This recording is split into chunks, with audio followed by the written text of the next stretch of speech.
So we are on Facebook Live. Thank you for those who have attended. We're going to be having a conversation about the wedding community. This whole wedding community is going to be a little bit different because of what the crisis has put us through. The pandemic has caused so many different concerns, and so I wanted to have a bit of a conversation with some experts. So we're going to see how this whole business, this whole enterprise has changed, and so we're just trying to get connected to get on board. I've got a verifying account for that. Did you guys want that number? Yes, please. All right, 402-719. That's not my phone number if anybody's trying to call me. That's as best as the jokes get, really. That's as best as it gets.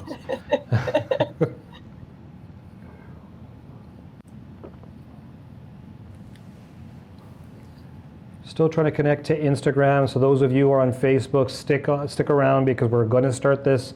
We've got a fantastic guest where we're looking forward to having this conversation. I think what's happened in the entire wedding and bride community is that there has been a big change. We'll use the word pivot on this show quite a bit, and how people are getting married now during this crisis. I was just driving into the studio here, and the weather's fantastic, and all I could think about is this would be a great day to have a wedding. And now with all the stuff that's going on, how do we do it? How are people doing it now? And then how are companies, businesses, families, religious institutions handling all this stuff? So it's going to be a great conversation. If you are involved in any way with the wedding and bride enterprise community, you need to watch this because there's going to be some ideas, conversation, tips for you on how you can pivot, how you can change going forward, and more importantly, how you can take your practice, your business to the next level. Very service-oriented business, not too many products that are being used in the wedding, but we're going to talk about both service and product. So no matter what you will have, whatever business you're in, stick around for this. We're going to have some great conversation. And so I really wanted to talk to individuals who are involved in certain industries. And I want to talk about what the biggest impacts happen in local industries. So in this city, in Calgary, we have so many different businesses and industries that get the limelight, and we forget about some of them that are, I think, are really important. That one that it's important to me is seeing the average person build up a skill and a talent and make a great business. So think about photographers.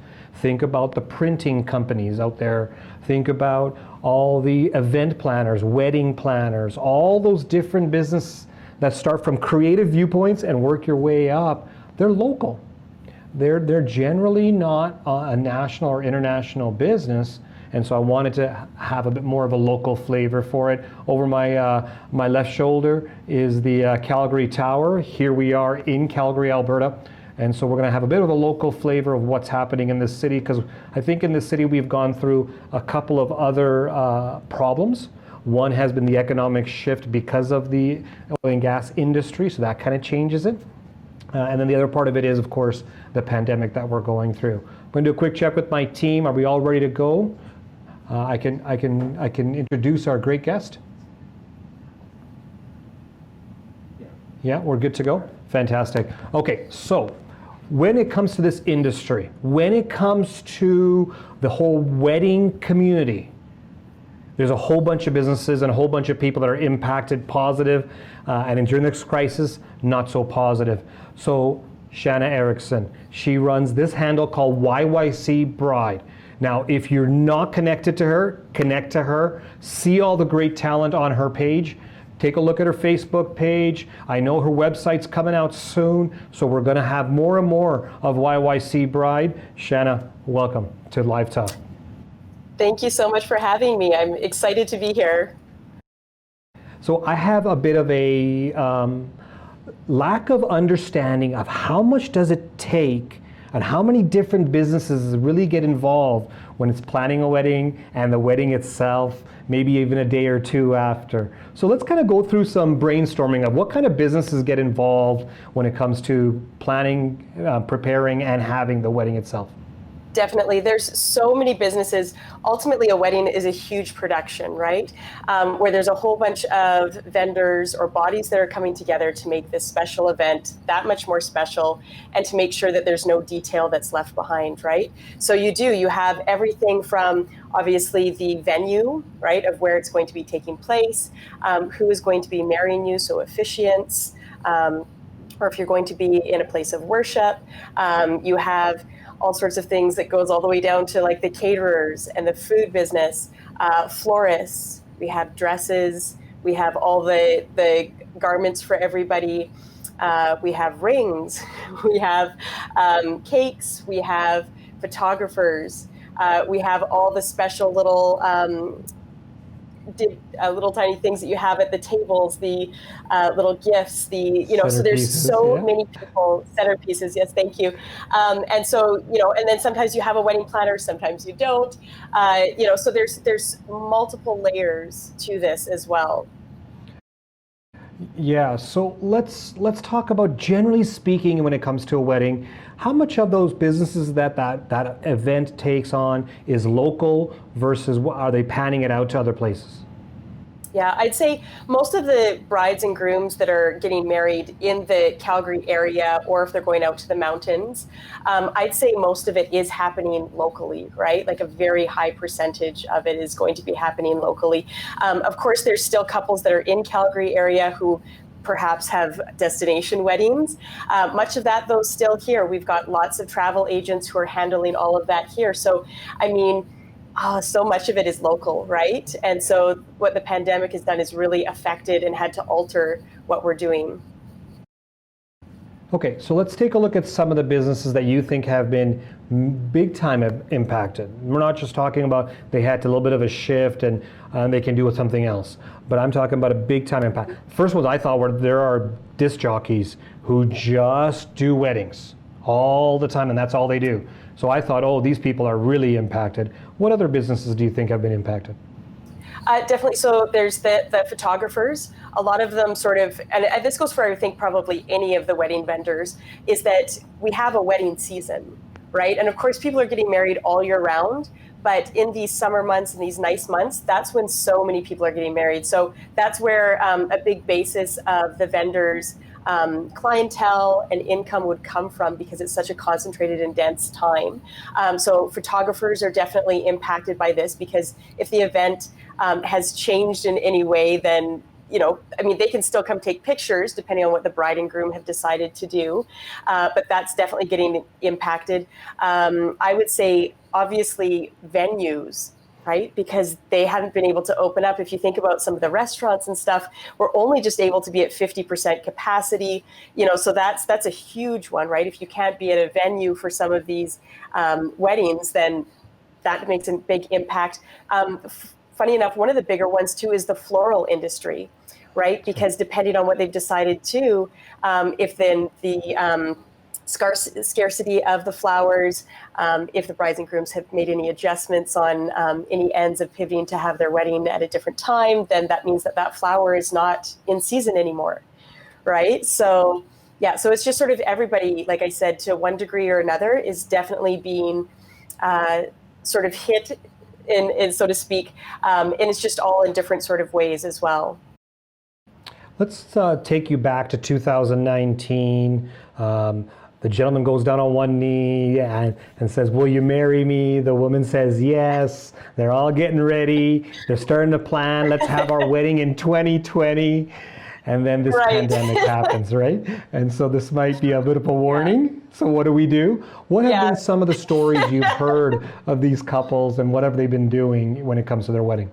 Well, it's been really interesting. It's just so hard because it is so emotional, right? Like when you're, you find the love of your life, you are so excited to marry them, and then it turns into, something that you have to change that you never thought in a million years you would, because planning takes, some people have been planning for years, some people for many months, right? It's not usually a a quick thing, right? So with that, the couples, they're either pivoting so that they're changing what they can. I know that some of them are honoring the day that they're supposed to get married, which I find really endearing, whether they're doing it via Zoom, with some of their friends and family around, or they're still getting married on that day, and then they've decided that they're going to do the big celebration after, once everybody can come together. Some of them are just doing an honoring little, tiny ceremony. And then, like I said, and then they'll do something later. Some of them are just going to postpone for another year. Some of them are postponing, but for another 6 months. In that case, they have to be thinking a lot more because, you think about the weather changes. And then especially in Calgary and everything, like I said, it boils down to the flowers, style of venue that they're going to have. Obviously, you're not going to be maybe outdoors.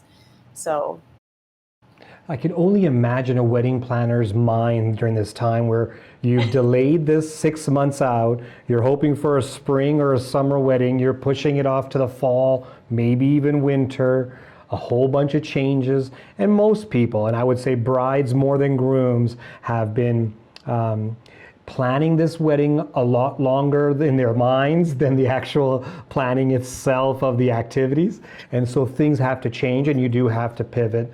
What for the ones who are just say deferring 6 months, 8 months out, knowing that we don't have any actual rules yet of how we can gather larger than 50 people outdoor, and if it's indoor, it's 50% capacity, and then even if it's in a private setting, it's 15 right now. What are some of the things that wedding planners and other vendors need to think about when they're dealing with this type of situation? I'm saying a deferral of 6 to 8 months when it comes to your wedding or the actual event.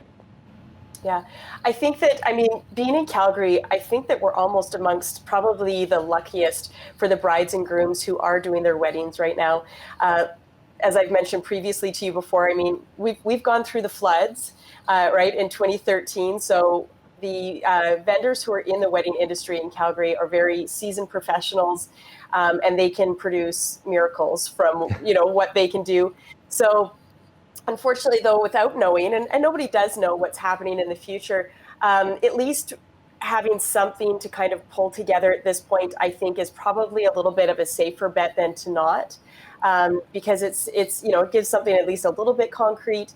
I know many of the businesses that I've talked to are pivoting as best that they can in this time, and offering different offerings, trying to make the best of everything and just kind of going, okay, this is what we have to do. And we just have to be really malleable during this time. When you use the word pivot, many business owners don't know how to do that. So let's define pivot and give some ideas of different vendors and what they're doing to pivot. Mm-hmm.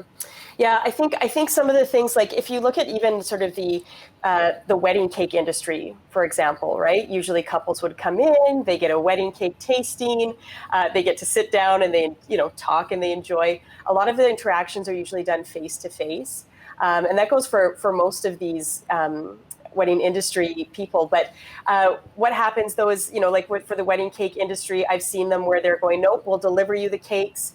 So we've got the contactless delivery. They're still able to, as a bride and groom, go through it. And then they do the consultations via Zoom or online. So that's been really good. Of course, everybody likes to do it in person that much more, but they're offering curbside pickup, and sort of being a little bit more flexible that way. Also doing different offerings, where they might have, some of the ones that are the like the Prosecco cart or the bubbles and brews, where they bring them to the venues, right? And they're going, hey, we can do smaller things for you if you want to do a small little gathering, and just sort of being able to be open to ideas as well, and really just working with the bride and groom to make sure that their dream hasn't completely diminished, but we're just kind of making it look a little bit different right now, and just trying to make it work for everybody. There's going to be a bit of a change over the next 6 to 8 months that some of these vendors may not survive.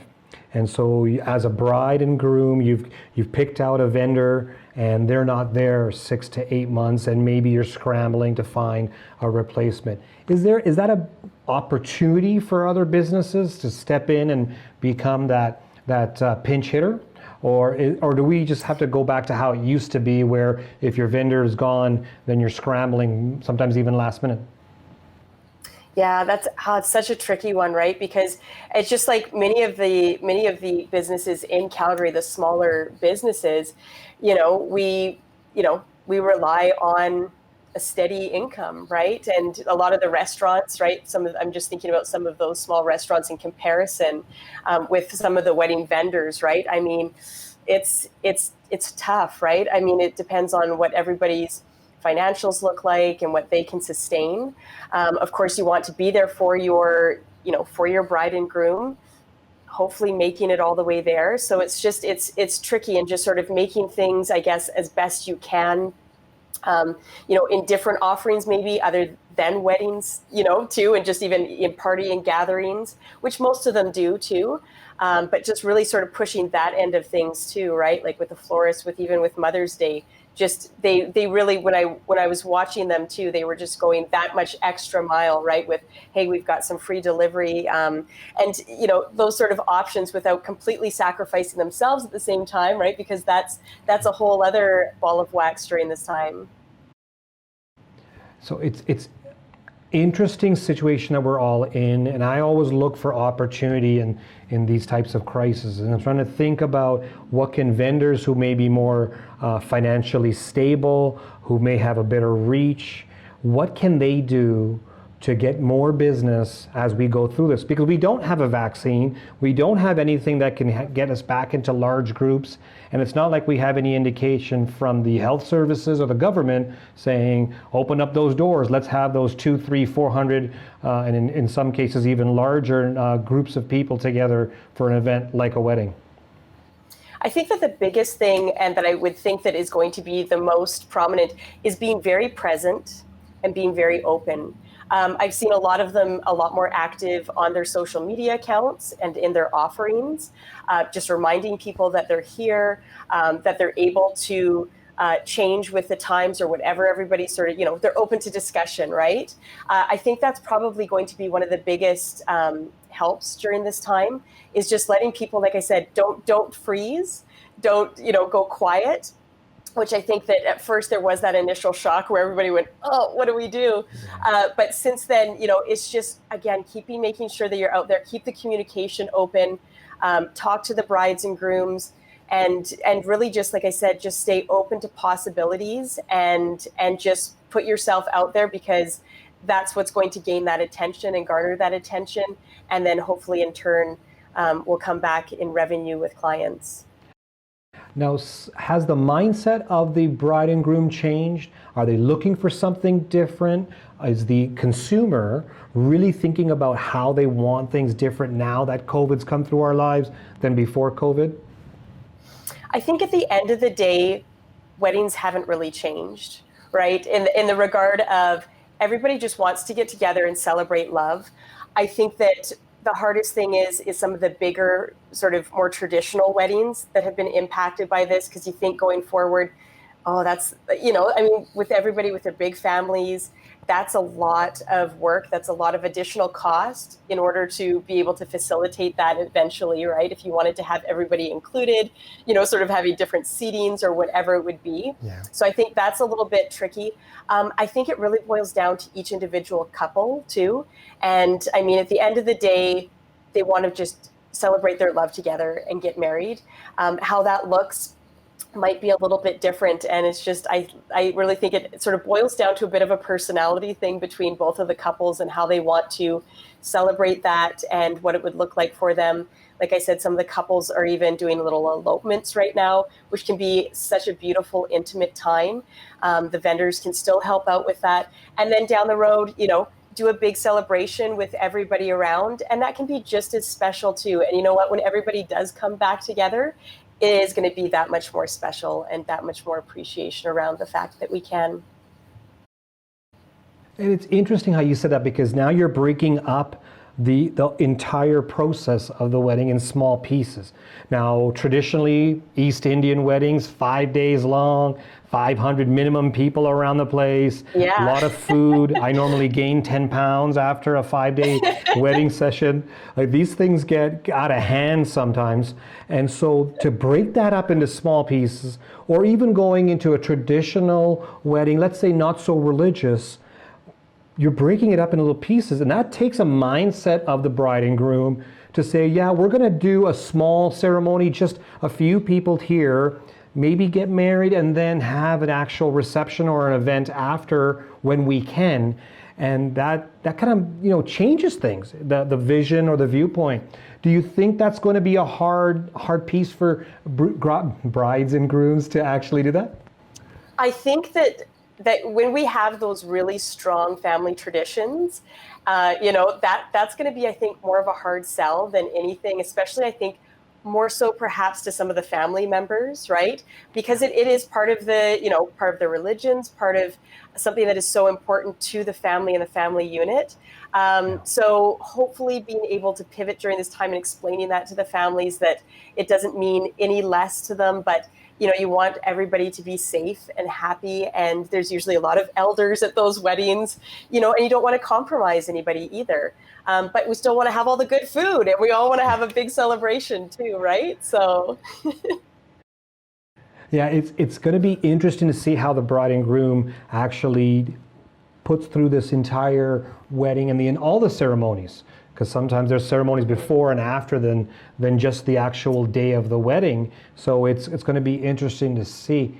If you're a vendor out there, you don't have that much business lined up for 2020, you're looking forward to getting some of that business, and maybe looking forward to 2021, not knowing that there is going to be a change or if there's a vaccine or anything.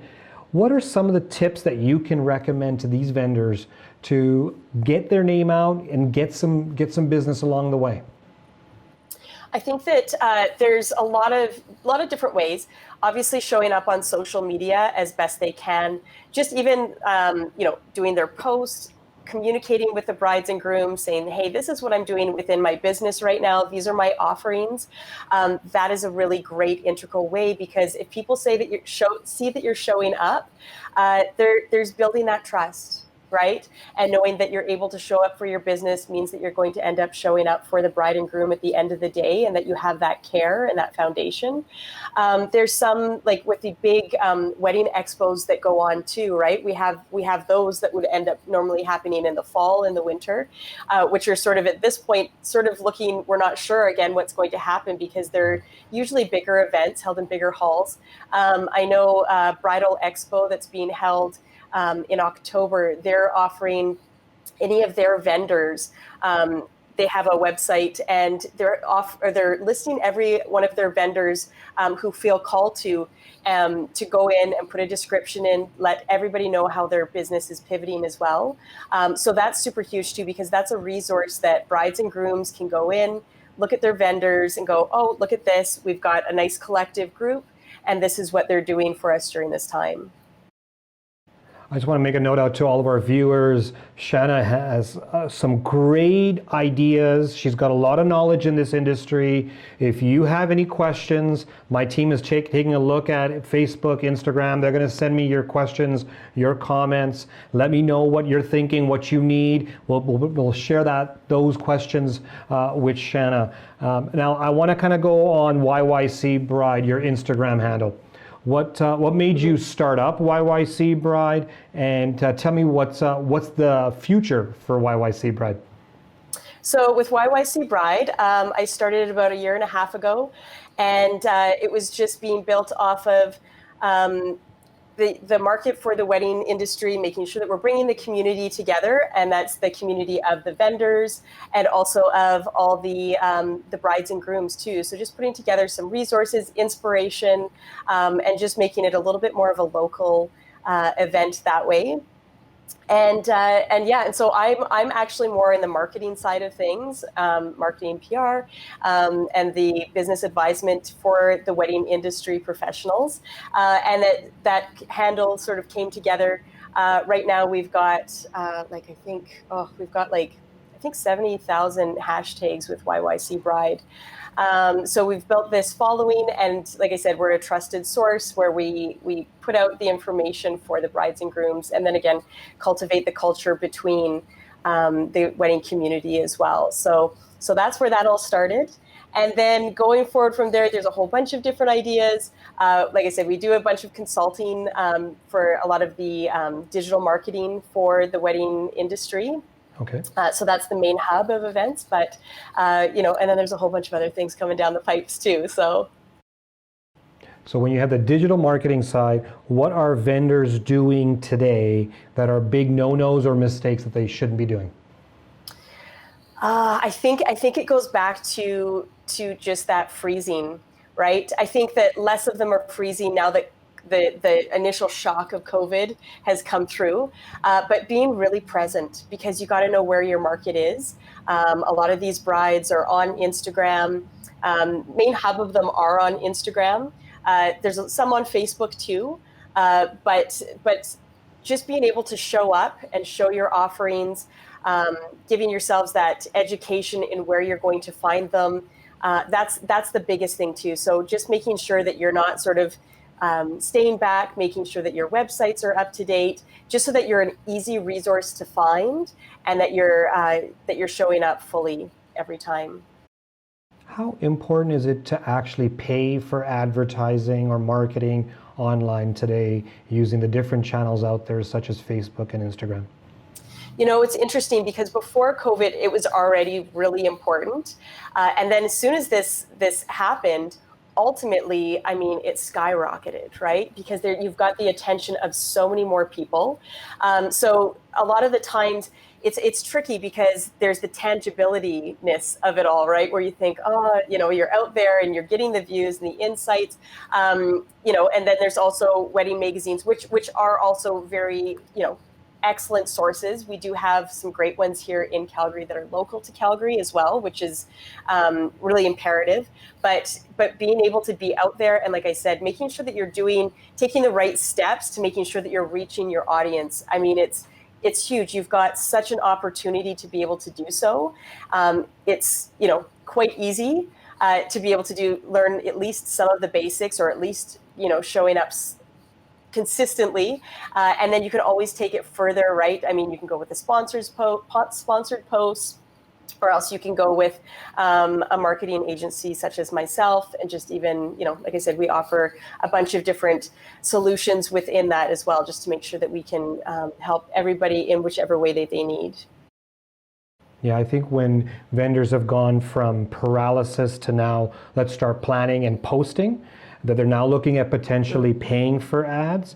But I find many vendors don't even want to go direct messaging or DM with brides and grooms out there to keep that connection going, because they're going to be making a decision, could be this year, next year, but they're not keeping in contact. They're assuming that a post is enough, and now the world knows about what I do, and so I'll just wait for the phone to start ringing. It doesn't happen that way. So I think DMing is something that we're missing out with a lot of these vendors.